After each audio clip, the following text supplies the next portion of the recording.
क्या तब हमसे गलती हो गई कि हमने भारत का नाम बदलकर इंडिया रख दिया? बहुत बड़ी गलती। क्योंकि आपको ये बात समझनी होगी, जब भी कोई किसी देश पर कब्जा करता है, कोई भी आक्रमणकारी हो, जब वो किसी देश पर कब्जा जमाते हैं, सबसे पहली चीज वो क्या करते हैं, वो आपका नाम बदल देते हैं। ये हावी होने की टेक्नोलॉजी है, ये दास बनाने की तकनीक है। आप इस पर गौर कीजिएगा। अगर आप अफ्रीकी अमेरिकी इतिहास पर गौर करें, जब अफ्रीकी लोगों को लाया जाता था तो बंदरगाह पर ही पहला काम यह होता था कि उनका नाम बदल दिया जाता था। उनके जो भी अफ्रीकी नाम हुआ करते थे वो बदलकर कुछ फालतू नाम रख दिए जाते थे। हमारे साथ भी यही किया गया है। इंडिया, इसका क्या अर्थ है? इसका कोई अर्थ नहीं है।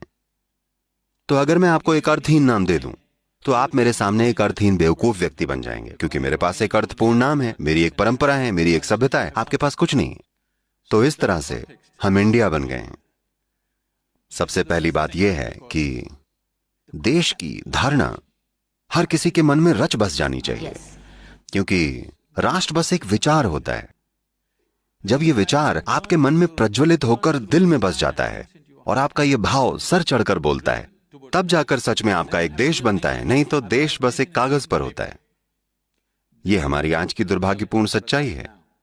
तो कम से कम जब वो 1947 में गए, तो पहली चीज हमें यह करनी चाहिए थी कि नाम बदल दिया जाता, और इस तरह से बदला जाता कि किसी ना किसी तरह से यह हर किसी के मन में गूंजता। अभी आप भारत के लिए एक अंग्रेजी नाम इस्तेमाल कर रहे हैं। मुझे लगता है कि मैं हमारे वर्तमान प्रधानमंत्री जी से एक निवेदन करना चाहूंगा कि हमें इस देश का नाम बदल के कुछ ऐसा रखना चाहिए कि ये सबके दिल में धड़के।